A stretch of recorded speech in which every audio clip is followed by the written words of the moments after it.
광화문 교보빌딩 전면에는 광화문 글판이란 게 있습니다. 아마 광화문을 종종 지나시는 분들은 대부분 지나면서 그 글판을 한 번씩은 다 보셨을 겁니다. 1991년부터 시작해서 이 광화문 글판이 만들어진 지 벌써 30년이 넘게 짧은 글이 걸리고 있는데요.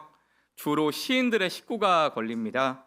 제가 만난 글판 중에 유독 인상적이었던 글판은 바로 이것이었습니다. 눈과 얼음의 틈새를 뚫고 가장 먼저 밀어 올리는 들꽃, 그게 너였으면 좋겠다. 날씨 정말 추운데 연결이 되는 것 같아요. 그게 너였으면 좋겠다. 이 글은 곽효한 시인의 시 얼음색 꽃에서 따온 것입니다. 얼음색 꽃은 설련화라고도 불리는데 이 시는 눈과 얼음으로 상징되는 역경을 이겨내고 마침내 봄을 맞이하는 들꽃처럼 그게 우리 모두였으면 좋겠다는 희망을 노래한 겁니다. 눈과 얼음의 틈새를 뚫고 가장 먼저 밀어 올리는 들꽃, 그게 너였으면 좋겠다. 저는 이 짧은 시 한 절을 통해서 봄은 인위적으로 만든 따뜻한 환경에서 피는 꽃을 통해 오는 게 아니라 한겨울 추위를 이겨낸 들꽃, 야생화를 통해 온다는 사실을 알았어요. 이곳 덕이동에도 곧 겨울을 다 이겨낸 야생화가 가장 먼저 봄을 알리겠죠. 지금 이 추위가 지나고 나면 개나리와 진달래가 주변에 만발할 겁니다. 그렇습니다. 길가에 아무렇게나 피는 들꽃만 봐도 우리는 봄이 왔음을 알 수 있습니다. 잘 조성된 화원 안의 꽃들, 온실 속의 화초 속에서 봄을 찾는 게 아니라 혹한을 이겨내고 피어나 이제는 봄이라고, 이제 진짜 봄이 되었다고 자기 계절을 알리는 들꽃에게서 진짜 봄다운 봄을 발견하는 것입니다. 우리 교회는 지난 1월부터 금요일마다 성숙자반이란 모임을 갖고 있습니다. 대상은 우리 교회의 미래를 위해 기도하고 싶은 누구나예요. 성숙자반이 뭐 하는 시간이냐면요, 우리 교회가 이런 비전과 정체성을 가지고 이런 건강한 교회를 함께 만들어 보려고 한다, 그것을 말씀으로 나누고 소그룹 모임을 갖고 기도하는 시간으로 그렇게 모이고 있습니다. 물론 중직자분들에게 먼저 참여를 독려하긴 했지만 사실 아무런 강제성이 없습니다. 출석 부르고 이런 거 없어요. 그냥 오시면 따뜻하게 맞아드리고 간식 드립니다. 맛있는 간식 드려요. 우리 장년교육팀이 준비해 주시는 간식이 늘 든든하고 참 맛있거든요. 이번 주엔 뭘 준비할까 또 기대가 됩니다. 그거 먹고 열심히 예배하는 시간이에요. 그런데 여러분, 지난주에 한파로 너무너무 추웠잖아요. 지난 금요일 성숙자반으로 모이는데 몇 분이나 오실까 했는데 한파임에도 50여 분이 넘게 오셨어요. 눈길과 강풍, 한파를 뚫고 한 분 한 분 들어오시는데 저희가 모일 때 옆에 체육관 소그룹실에서 먼저 모이거든요. 거기서 간식도 먹고. 근데 강풍을 얼마나 맞으셨는지 머리가 막 일로 다 넘어가시고, 볼은 새빨개가지고 좀 촌스럽게 이렇게 오시더라고요. 그렇게 머리는 한쪽으로 넘어가고 볼은 새빨가신데도 나 왔다고, 강풍 뚫고 나 왔다고 활짝 웃으며 들어오시는 모습들에 제 마음속 움츠렸던 게 활짝 펴지더라고요. 우리 장년교육팀은 그렇게 들어오시는 분들 활짝 웃으면서 환대를 하고, 오신 분들은 준비해 주신 간식과 따뜻한 차를 먹으면서 지난 한 주간의 삶을 나눕니다. 그렇게 모인 여러분들이 저녁 8시부터 시작되는 강의를 두 눈 반짝이면서 경청하고 9시부터 시작된 소그룹이 밤 10시를 넘어가도 아쉬움에 일어서지를 못하는 여러분을 보면서 이분들에게 추위와 한파는 정말 아무것도 아니구나라는 생각을 했습니다. 직장에서 열일하다가 저녁도 못 먹고 달려오신 집사님들, 가정에서 가족들 저녁 다 챙기시고 부지런히 오신 우리 권사님들, 감기로 알아누웠던 성도님들, 지난 한 주간 몸이 아프셨던 거 잘 아는데 그 몸 추슬러 오신 여러분 만나면서 여러분이 진짜 우리 교회의 봄이라는 생각을 했습니다. 우리 교회의 미래를 위해서 더 건강하고 좋은 교회를 세워가기 위해서 추위를 뚫고 자기 시간을 내어 교회와 공동체를 위해 기도하는 분들이 이렇게 많이 있다는 건 정말 우리 교회의 소망 아닐까요? 그래서 우리 교회는 이미 좋은 교회 아닐까요? 눈과 얼음의 틈새를 뚫고 가장 먼저 밀어올리는 들꽃, 그게 너였으면 좋겠다. 우리 교회뿐 아니라 저와 여러분의 가정에도, 일터에도, 삶의 자리에도 저와 여러분이 그런 들꽃 같은 존재면 참 좋겠습니다.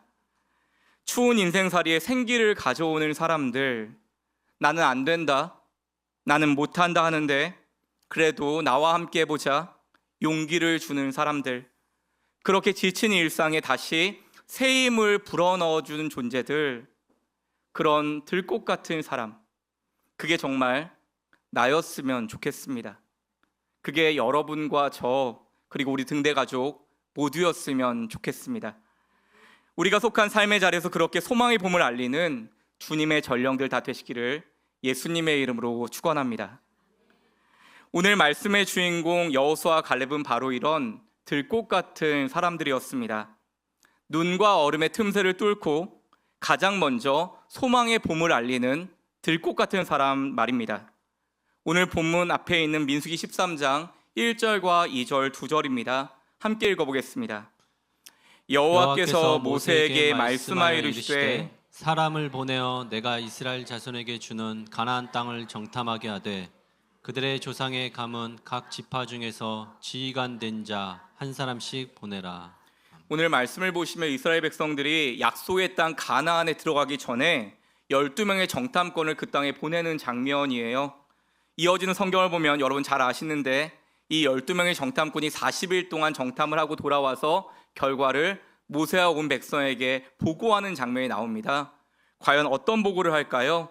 이어지는 민수기 13장 27절 29절입니다. 한 절은 제가 한 절은 여러분이 29절은 같이 읽습니다. 모세에게 말하여 이르되 당신이 우리를 보낸 땅에 간즉 과연 그 땅에 젖과 꿀이 흐르는데 이것은 그 땅의 과일이니이다. 그러나 그 땅 거주민은 강하고 성읍은 견고하고 힘이 클 뿐 아니라 거기서 아낙 자손을 보았으며 함께합니다. 아말렉인은 남방 땅에 거주하고 헤딘과 여부스인과 아모레인은 산지에 거주하고 가나안인은 해변과 요단가에 거주하더이다. 여러분 성경을 보면 이 여호수아 갈렙을 제외한 10명의 정탐꾼이 돌아와서 지금 모세와 백성들에게 이렇게 보고하는 겁니다. 27절 보시면 당신이 우리를 보낸 땅은 정말 젖과 꿀이 흐르는 땅 맞습니다. 그러는 거예요. 그러면서 그 땅에서 가져온 그 커다란 과일을 보이는 거죠. 이게 그 열매입니다 하니까 여러분 한번 상상해 보세요. 그 큰 열매들을 가지고 돌아왔을 때 백성들이 얼마나 좋아했겠어요. 우와 진짜 약속의 땅이네, 젖과 꿀이 흐르는 땅이네, 너무너무 좋아하고 환호하고 막 박수치고 그랬겠죠. 근데 28절을 이어보면 그러나 우리는 거기 살 수 없습니다 그러는 거예요. 왜 거기 들어갈 수 없어요? 그건 그림의 떡이라는 겁니다. 그 땅 원주민이 워낙 강하기에 이길 가능성이 없다는 거예요. 방금 그 열매 보고 다들 좋아하고 박수를 쳤는데 그건 그림의 떡이라고 하니까 좋았다가 바로 실망하는 장면이 있었겠죠. 이어지는 29절 보면 그곳엔 거인 자손인 아낙 자손뿐 아니라 우리 대적들로 수두룩빽빽하다는 겁니다. 백성들 마음이 실망해서 절망으로 빠지는 거죠. 순간 잔치집이 초상집 된 겁니다. 그러면서 그 말의 결론이 민수기 13장 31절 33절이에요. 한 절은 제가 한 절은 여러분이 33절 같이 읽습니다. 그와 함께 올라갔던 사람들은 이르되 우리는 능히 올라가서 그 백성을 치지 못하리라. 그들은 우리보다 강하니라 하고 이스라엘 자손 앞에서 그 정탐한 땅을 악평하여 이르되 우리가 두루 다니며 정탐한 땅은 그 거주민을 삼키는 땅이요 거기서 본 모든 백성은 신장이 장대한 자들이며 함께합니다. 거기서 네피림 후손인 아낙 자손의 거인들을 보았나니 우리는 스스로 보기에도 메뚜기 같으니 그들이 보기에도 그와 같았을 것이니라. 지금 이 10명의 정탐꾼의 주장은 뭐예요? 그들은 강하고 우리는 보잘것없다는 거죠. 그들이 거인이고 우리는 메뚜기라는 거예요. 메뚜기가 거인을 어떻게 상대해요? 거기 들어갔다 우리 다 죽을 거라고 핏대를 올리는 거죠. 사랑하는 여러분, 지금 누가 현실을 바로 보고 있는 거죠? 누가 진짜 똑똑한 사람들이죠? 여러분, 현실을 바로 직시하고 있는 건 이 10명의 정탐꾼들입니다. 똑똑한 거예요. 현실을, 상황을 제대로 파악하고 있는 거죠. 그런데 여러분, 인생에 있어서 진정으로 문제가 되는 건 상황이 아니라, 그 어려운 상황이 아니라 그 상황을 어떻게 바라보는가 하는 거 아닐까요? 문제는 상황을 보는 게 아니라 그 상황 속에 일하는 하나님은 전혀 바라보질 못하고 있는 겁니다. 하나님과 믿음은 전혀 개입시키질 못하고 있는 거예요. 별개예요. 10명의 정탐꾼은 자신이 본 상황들을 부정적으로, 절망적으로 바라봤습니다. 사실 현실 그대로를 정확하게 바라보는 똑똑함은 있었지만 거기서 하나님의 개입을 바라볼 수 있는 믿음은 하나도 없었던 것 같아요. 그런데 같은 곳을 보고 온 여호수아와 갈렙은 전혀 다른 이야기를 하는 겁니다. 민수기 13장 30절입니다. 함께 읽습니다. 갈렙이 모세 앞에서 백성을 조용하게 하고 이르되 우리가 곧 올라가서 그 땅을 취하자 능히 이기리라 하나. 갈렙이 뭐라 그래요? 우리가 올라가서 그 땅을 취하자 능히 이기리라 합니다. 그럼 갈렙이 어떻게 이런 말을 할 수 있죠? 갈렙은 하나님의 약속을 믿는 거예요. 하나님의 개입을 믿는 겁니다. 어떻게 믿을 수 있죠? 이미 그동안 수없이 경험해 왔거든요. 바로가 안 보낸다고 했는데 하나님이 10가지 재앙을 보내는 걸 경험을 했고, 이스라엘 백성들이 출애굽해서 나아갔는데 바로의 군대가 쫓아왔을 때 홍해바다에 수장되는 걸 경험을 했고, 하늘에는 만나가 떨어지고 구름기둥과 불기둥이 인도에서 여기까지 왔다는 것을 지금까지 경험하며 살았기 때문에 하나님의 개입을 부인할 수 없는 겁니다. 그런데 여러분, 이들만의 이야기일까요? 저와 여러분의 인생도 수도 없는 하나님의 개입이 지금까지 있었기 때문에 지금 이 자리에서 예배하고 계신 거 아닙니까? 갈렙은 그 하나님의 약속을 신뢰하였기에 우리가 곧 올라가서 그 땅을 취하자 능히 이기리라고 말합니다. 여러분, 여기서 취한다는 것은 점령하자라는 뜻입니다. 점령하자. 단순히 그냥 취한다는 게 아니고요, 전쟁통에 점령하자는 말이에요. 그럼 여기서 취하자는 말은 이기자, 이기러 가자라는 뜻입니다. 이기자, 이기러 가자. 이어서 갈렙은 그러면 능히 이기리라고 합니다. 취하자, 능히 이기리라. 여기서 능히 이기리라고 번역된 거 원어로 보면, 여러분 원문 그대로 지역하면 이긴다, 이긴다입니다. 이긴다, 이긴다. 여러분, 이긴다 두 번 반복한다는 건 무슨 의미예요? 반드시 이긴다는 거예요. 즉 여기서 우리가 올라가서 그 땅을 취하자 능히 이기리라를 원문 그대로 번역하면 우리가 올라가서 그 땅에서 이긴다, 이긴다, 이긴다입니다. 3, 4번이 뭐죠? 하나님을 나타내는 숫자가 3과 7이거든요. 완전수, 반드시 이긴다는 겁니다. 사랑하는 여러분, 같은 상황 바라보고 보고하는데 지금 이 10명의 정탐꾼과 2명은 왜 다른 이야기를 하죠? 이는 그러나와 그래서의 싸움인 겁니다. 그러나와 그래서의 싸움. 그러나 여러분, 진짜 적과 꿀이 흐르는 약속의 땅입니다. 그러나 우리는 못 들어갑니다. 왜? 대적들 때문에 못 들어가요. 그게 그러나예요. 그런데 그래서는 진짜 적과 꿀이 흐르는 약속의 땅이 맞습니다. 그래서 우리는 들어갑니다. 왜? 대적이 아무리 강할지라도 우리 인도하시는 하나님 때문에. 사랑하는 여러분, 같은 상황을 바라볼 때 여러분은 살리는 말을 하는 사람입니까? 아니면 죽이는 말을 하는 사람입니까? 어떤 교회에서 목사님을 청빙하는데 최종 후보로 2분의 목사님께 설교를 부탁했어요. 같은 설교 원고를 주면서 이 설교 그대로 해달라고 하는 거죠. 준비해오지 말고 이 설교를 그대로 읽어주세요, 이렇게 부탁을 하는 겁니다. 원고를 받았더니 원고가 지옥에 대한 설교였어요. 지옥에 대한 설교를 그냥 원고 그대로 읽어주세요. 첫 번째 목사님도 그대로 읽어가지고 설교했고, 두 번째 목사님도 그대로 읽어가지고 설교를 했는데 1번 목사님이 담임 목사로 청빙됐고 2번 목사님이 떨어진 겁니다. 그러니까 2번이 안 된 게 기분 나쁘잖아요. 이유도 궁금하고 그래서 물은 겁니다. 아니 도대체 무슨 이유로 저 사람은 되고 난 안 된 겁니까? 똑같은 원고 똑같은 설교를 했을 텐데 했는데 그래서 청빙위원이 그렇게 얘기했대요.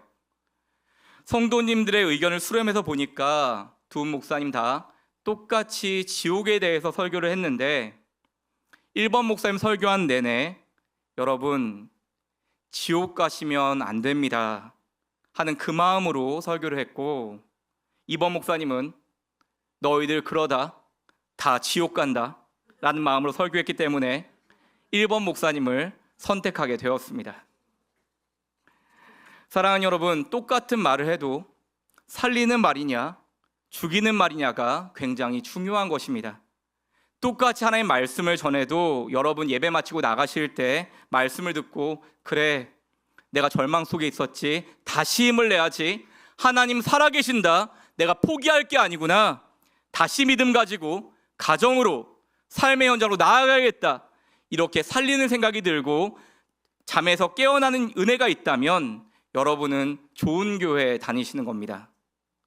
사랑하는 여러분, 부족한 저와 우리 목사님들, 전사님들 위해서 기도 부탁드립니다. 살리는 설교, 영이 깨어나는 말씀을 전할 수 있도록 기도를 부탁드려요. 이럴 때 아멘 하셔야 되는 거 아닌가요? 근데 여러분, 말씀을 듣긴 들었는데 말씀을 듣고 나서 나 같은 건 그냥 죽어야 돼. 말씀대로 못 산 나 같은 인간은 그냥 지옥 땔감으로 오면 딱 좋을 거야. 막 이러면서 내 자신을 자책하고 절망하게 된다면 그건 안 좋은 설교를 들은 거죠. 틀린 말이 아닐지라도 말입니다. 지금 12정탐꾼 말이 틀린 말을 한 게 아니에요. 잘못된 정보를 말한 게 아니에요. 정보를 전달하는 방식이 살리는 말이 아닌 겁니다. 죽이는 말인 거예요. 절망하게 만들고 한숨 쉬게 만들고 포기하게 만들고 되돌아가게 만들고 그게 그러니까 죽이는 말이라는 겁니다. 사랑하는 여러분, 여러분이 속한 삶의 자리에서 어떤 상황을 바라보시던지 그 안에서 살리는 말, 믿음의 말을 하여 생명을 살게 하는 저 여러분 되시기를 예수님의 이름으로 축원합니다. 그렇게 이어지는 오늘 본문 민수기 14장을 읽어보면 지금 10명의 정탐꾼의 죽이는 말이 얼마나 강력한지 백성들 모두의 마음이 다 무너졌다는 걸 알 수 있습니다. 민수기 14장 1절에서 4절입니다. 따뜻해서 이렇게 주무시는 분들이 좀 계시네요. 뒤에 잠깐 꺼주셔도 괜찮겠습니다. 혹시 추우시면 저한테 레이저 한번 쏴주세요. 자, 민수기 14장 1절에서 4절, 한 절은 제가 한 절은 여러분이 4절은 같이 읽습니다. 온 회중이 소리를 높여 부르짖으며 백성이 밤새도록 통곡하였더라. 이스라엘 자손이 다 모세와 아론을 원망하며 온 회중이 그들에게 이르되 우리가 애굽 땅에서 죽었거나 이 광야에서 죽었으면 좋았을 것을 어찌하여 여호와가 우리를 그 땅으로 인도하여 칼에 쓰러지게 하려 하는가? 우리 처자가 사로잡히리니 애굽으로 돌아가는 것이 낫지 아니하랴. 이에 서로 말하되 우리가 한 지휘관을 세우고 애굽으로 돌아가자 하매. 여러분 1절을 보시면 지금 이스라엘 집이 초상집 된 겁니다. 밤새도록 통곡하였더라. 여러분 죽이는 말이 이렇게 무섭습니다. 그런데 2절을 보시면 이스라엘 자손이 누구를 원망했대요?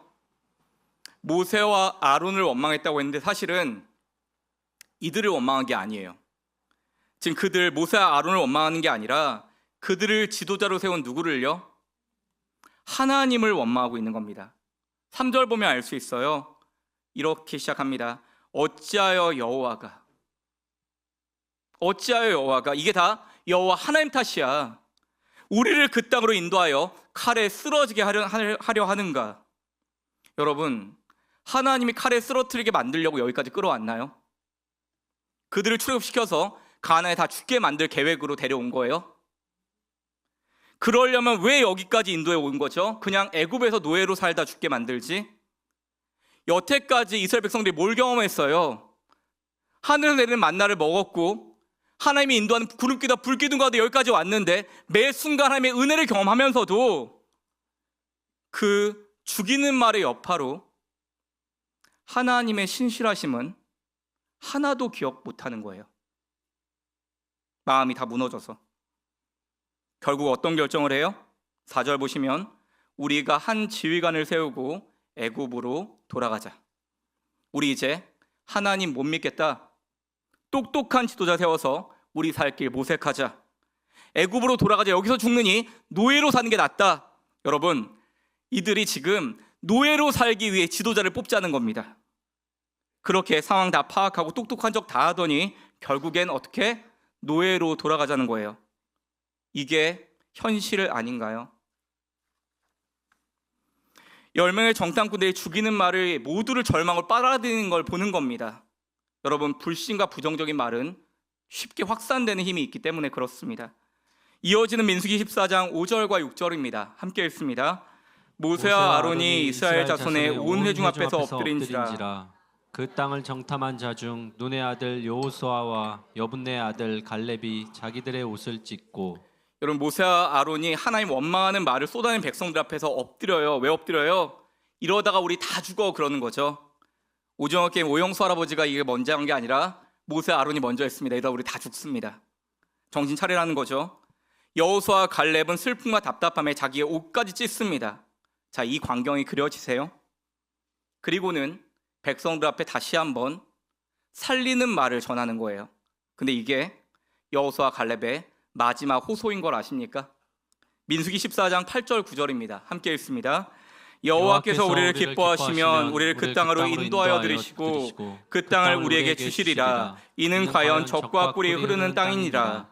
다만 여호와를 거역하지 말라. 또 그 땅 백성을 두려워하지 말라. 그들은 우리의 먹이라. 그들의 보호자는 그들에게서 떠났고 여호와는 우리와 함께 하시느니라. 그들을 두려워하지 말라 하나.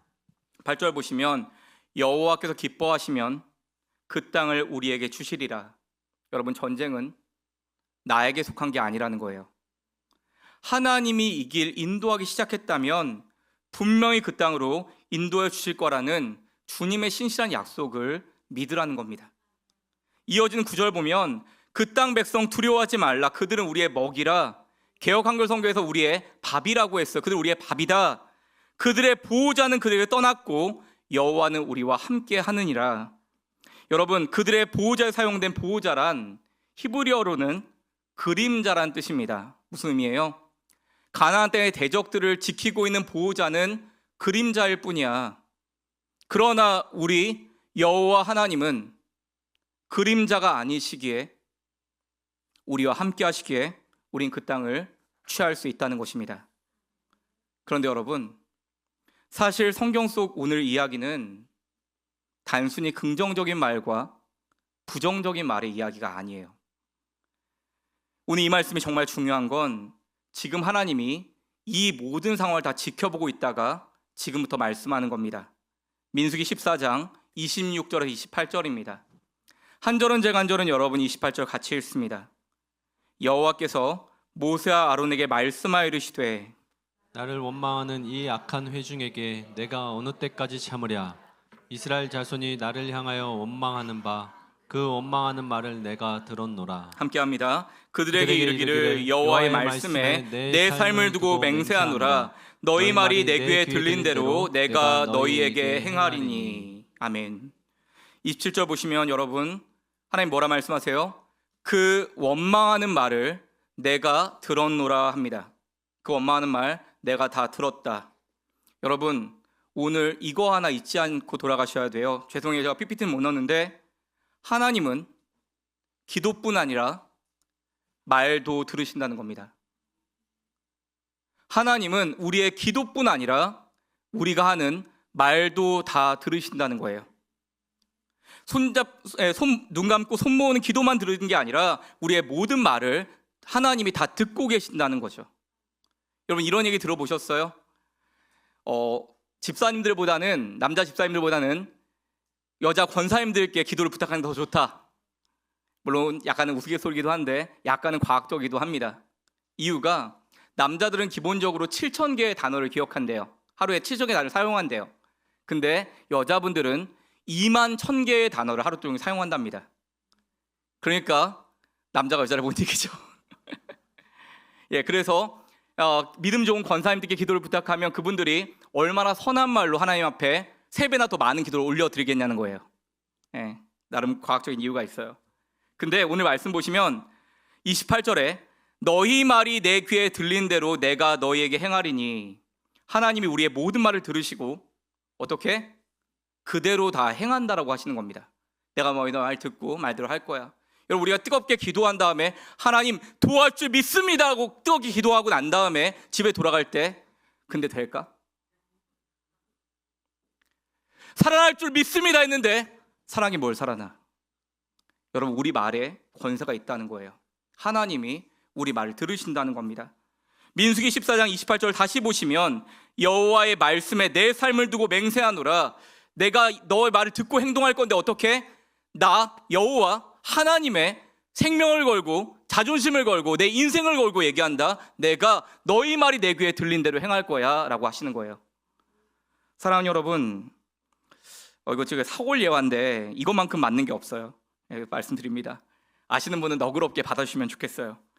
옛날 부흥사 목사님들이 이야기를 했어요. 우리나라가 이렇게 잘 살게 된 이유를 이야기했습니다. 우리나라가 이렇게 잘 살게 된 이유. 여러분, 6.25 전쟁 마치고 50년대 60년대 우리나라가 최빈국이었잖아요. 가장 가난한 나라.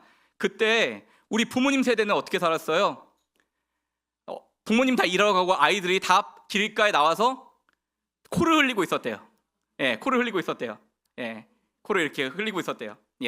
코를 이렇게 길게 흘렸다가 노란 코를 흘렸다가 하면 이렇게 코가 들어가잖아요. 보여드리고 싶은데 죄송합니다. 식사해야 돼서 코를 이렇게 흘렸다가 하면 이렇게 먹고 그래서 한번 길게 내려온 거는 한 번에 하면은 점심 안 먹어도 될 때 든든하고 그랬다고 합니다. 그런데 그렇게 코를 흘리면서 살았는데 여러분, 딱지치기 하고 팽이 돌리기 하고 하면 아이들이 집중하잖아요. 그러면 거기 모이는 모든 아이들 다 코가 이렇게 나왔었대요. 거기 집중하느라고 이게 침 흘리는 거지 코가 이렇게 나왔답니다. 그리고 놀다가 저녁에 집에 들어가면 엄마가 보는 거죠. 코 이렇게 흘리고 여기는 어떻게 돼요? 번쩍번쩍하죠. 왜? 이거 해가지고 죄송합니다. 그랬대요. 우리 부모님 세대 때 정말. 근데 우리 어머니들 어떻게 해요? 휴지로 이거 안 돼. 세수해야 돼. 그래서 데려가서 세수를 시키죠. 세수시키다가 코 어떻게 해요? 코 나온 거? 자, 흥해라, 흥. 어머니들이 일제히 다 흥해라, 흥 하면서 우리나라가 흥하게 되었다는 전설 따라 삼초리 같은 얘기가 있습니다. 저를 노려보시면 안 돼요. 부흥사님들이 저도 들은 거예요. 흥해라, 흥. 농담 같은 이야기지만 우리 모두의 그 이야기를 하나님이 들으신다는 거죠. 사랑하는 여러분, 저는 신방하고 상담하면 이제 삶을 나눠요. 성도님들과 삶을 나눕니다. 기도 제목을 듣고 삶의 이야기를 나눠요. 그리고 나서 제가 맨 마지막에 항상 드리는 말씀이 있어요. 성도님, 귀한 삶을 나누어 주셨는데, 간절한 기도의 제목 오늘 나누어 주셨는데, 오늘 나누신 삶의 이야기, 간절한 기도의 제목 나누어 주신 것 하나님이 다 들으셨는 줄 믿습니다. 그렇게 이야기해요. 무슨 말이에요? 우리가 나눈 그 대화를, 간절한 기도의 제목 나눈 것을 하나님이 다 들으셨다는 거죠. 하나님이 다 듣고 하나님이 응답하시는 간절한 기도로 받으셨다는 거예요. 여러분, 그래서 우리 말이 이렇게 중요합니다. 여러분, 오늘 죽이는 말 그리고 악평을 했던 이 열매의 정탐과 백성들 어떻게 됐어요? 하나님이 진짜 그 말씀 들으시고 말씀대로 일하시는 거예요. 이 백성들 아무도 가나안 땅에 못 들어갔습니다. 광야에서 전부 다 죽었어요. 본인들 악평한 그대로 됐습니다. 우리 못 들어간다 해도 못 들어갔어요. 누구만 들어갔어요? 2명만 들어갔어요. 그 후대 사람들하고 여호수아 갈렙만 살리는 말을 했더니 그 말의 열매로 그곳에 들어간 줄 믿습니다. 사랑하는 여러분, 살리는 말, 감사의 말, 믿음의 말로 말미암아 저와 여러분의 모든 삶에 살아나는 일, 감사한 일, 믿음의 응답들이 일어나길 간절히 축원합니다. 말씀을 맺으려고 합니다. 사랑하는 여러분, 제가 목사 한 수 받기 전에 전도사 시절 이야기입니다. 신대원 졸업반 돼서 전임 사역하기 위해서 10월 말에 면접을 보고 청년부 사역자로 청빙이 돼서 부임을 준비할 때였어요. 하루는 학교 도서관에 처음 본 전도사님이 찾아왔습니다. 신대원 2학년에 재학 중인 분이었는데 저보고 문상원 전사님 맞아요? 예, 제가 문상원이에요. 그러니까 이번에 청년부 오시는 거 맞나요? 그러더라고요. 그래서 맞다고 어떻게 하냐고 했더니 갑자기 그분이 제 손을 덥석 잡는 거예요. 그러더니 저도 그 교회 출신이에요 그러는 거예요. 얼마나 반가워요. 제가 부임하는 교회 출신이라는데 그래요? 교회 어때요? 이렇게 물어보는데 갑자기 전사님 얼굴이 어두워지는 거예요. 그러면서 전사님 제 이야기 잘 들으세요. 그 교회 청년부 엄청 힘들 거예요 라는 겁니다. 무슨 말이에요? 예전에 청년부에 큰 부흥이 있었는데 그 부흥 이후에 교역자들이랑 청년들이랑 박터지게 싸우면서 청년부가 계속 무너졌다는 거예요. 새로 사역자 오면 또 싸우고 사역자 오면 또 싸우고. 그래서 이놈의 청년부 골칫덩어리라고 당회에서 청년부를 없애자는 이야기까지 나왔다는 겁니다. 그런 청년부 오게 되셨으니 힘드셔서 어떡하냐고. 자기가 응원하러 왔다는데 하나도 힘이 안 나는 거죠. 왜 온 거야? 여러분, 물론 이 전도사님 딴에는 청년부 안이 침체되어 있으니 저를 정말 걱정해주고 모교회를 사랑하는 그 마음은 알겠어요. 그런데 그 걱정해준다는 말이 하나도 힘이 안 되는 거예요. 하나도 위로가 안 되는 겁니다. 여러분, 진짜 부정적인 말에는 놀라운 능력이 있어요. 아직 청년부를 부임하기도 전인데 마음이 다 무너진 거예요. 와르르. 하나님 어떡합니까? 다 싸우고 와야 됐다는데, 교회에 골칫덩어리라는데, 없어져야 될 청년부라는데, 진짜 이런 마음으로는 어떤 것도 손에 안 잡히더라고요. 그래서 제가 아무것도 손에 안 잡혀서 도성관 옥상으로 올라갔어요. 거기 아무도 없거든요. 거기서 제가 이렇게 소리쳤습니다. 하나님, 믿음의 청년 한 사람만 보내주십시오. 그럼 제가 할 수 있을 것 같아요. 하나님, 힘이 되는 청년 한 명만 보내주세요. 그렇게 청년부 부임했더니 분명 당회에서 장로님과 면접 봤을 때는 청년들 30명 있다 그랬거든요. 근데 6명 있더라고요. 부장님 한 분에 청년 5명. 그런데 여러분, 우리 하나님은 다 계획이 있으셨어요. 이 귀한 청년들과 뜨겁게 함께 예배하고 열심히 신방하는데, 한겨울 6명으로 시작한 예배가 여름을 지나고 60명이 넘었어요. 그랬더니 우리 안 돼, 우리는 포기해야 돼, 이거 없어질 청년부 했었는데 청년들한테 자신이 생기는 거죠. 이제 우리 청년부 부흥할 일만 남았다. 모두 기쁘고 감사했습니다. 그런데 그렇게 부임한 첫해 9월의 어느 주일이었어요. 그날 주일 청년 예배 갑자기 예배 인원이 30명밖에 안 나온 겁니다. 시험 기간도 아니었고 명절도 아니었어요. 그래서 왜 이러지? 딱 30명 출석이는 절반만 교회를 예배에 온 거예요. 설날이나 연휴 때도 이렇게 떨어진 적은 없었거든요. 그러니까 제 마음에 조바심이 생기더라고요. 이게 무슨 일이지? 아니야, 한 주만 이럴 거야, 별일 아닐 거야. 그런데 여러분, 그 주일만 그런 게 아니라 그 다음 주일에도 예배인은 30명, 2주 연속으로 예배 출석이 반토막 난 겁니다. 그런데 그때 제 마음에 두려움이 몰려오더라고요. 예배 숫자가 적게 나와서요? 사실은 그게 아니었어요. 여러분, 저 같은 목회자는 예배 드릴 때 느끼거든요. 설교할 때 알 수 있습니다. 말씀이 땅에 떨어지는 걸, 말씀이 벽을 만나 떨어지는 걸, 튕겨져 나가는 걸, 말씀이 땅에 떨어진 느낌. 예배는 영적인 소통이거든요. 그때 마음에 드는 생각이, 우리 청년부가 다시 무너지는구나. 9개월간 잘 왔는데 단 2주 만에 예배는 반토막 나니까 제 마음이 와르르 무너지는 거예요. 진짜 안 되는 건가? 내 설교가 부족해서 그런가? 나 자신에게 막 실망하고 자책하게 되는 거죠. 그러니까 예배 마치고 청년들 만나는 게 두려워지는 거예요. 만나고 싶지 않은 거예요. 왜? 만날 힘이 안 생기는 거예요. 그래서 예배 마치자마자 피하듯이 도망치듯이 나와서 교역자실로 혼자 들어가 숨었어요. 참 못났죠? 나 좀 내버려뒀으면 좋겠는데 조금 있으니까 누가 똑똑하는 거예요. 문 열어보니까 저희 20살 막내 청년 둘이 찾아온 거예요. 남자 청년 하나, 여자 청년 하나가. 여러분, 형 누나들은 안 찾아와요. 전사님 힘들겠다 그냥 내비두지. 걔네 얘가 눈치가 얼마나 없는지 전사님 걱정되니까 찾아온 겁니다. 그건 너무 고마운데 너무 민망한 거죠. 힘을 줘야 될 목회자가 힘이 빠져서 이러고 있으니까.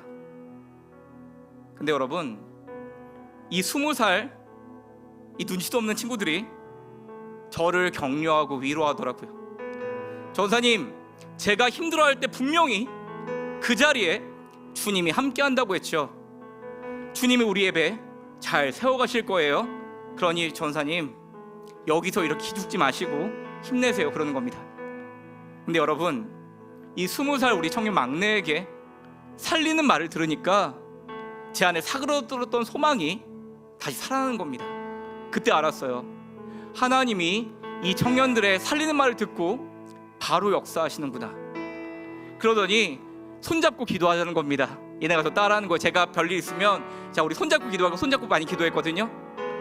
근데 아이들이 손잡고 기도하자는 겁니다. 같이 기도하는데 아이들은 저를 위해서, 청년들은 저를 위해서, 저는 청년들을 위해서 같이 기도하는데, 그때 기도하면서 다시 믿음이 차오르는 거예요. 두려웠던 마음이 다시 용기 있는 마음으로 바뀌어가는 겁니다.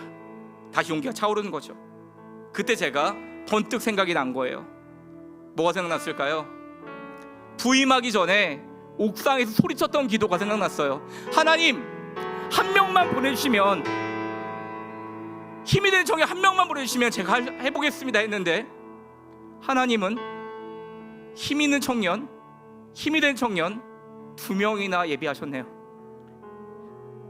저에게는 정말 그날 이 두 청년의 말과 기도가 여호수아, 갈렙의 믿음 되었어요.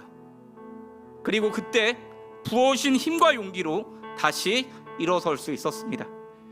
사랑하는 여러분, 오늘 말씀 속에 여호수아, 갈렙은 겨울을 지나서 봄이 왔음을 알리는 들꽃 같은 사람입니다. 죽이는 말들 속에서 생명을 살리는 믿음의 말을 하는 사람이에요. 사랑하는 여러분, 저는 저와 여러분이 그런 들꽃 같은 사람 됐으면 좋겠습니다. 모두가 다 안 된다는 그 자리에서, 아니, 하나님 안에서는 된다. 소망이 다 사라진 것 같은 그 자리에서, 아니, 여전히 하나님 안에는 소망이 있다. 그게 너였으면 좋겠다는 말처럼 그게 저였으면 좋겠고, 그게 여러분이었으면 참 좋겠습니다. 저 여러분의 삶의 자리에서 여러분의 살리는 말, 은혜의 말, 믿음의 말로 말미암아 생명이 살아나고 은혜의 역사가 일어나며 믿음의 응답들이 일어나기를 예수님의 이름으로 간절히 축원합니다.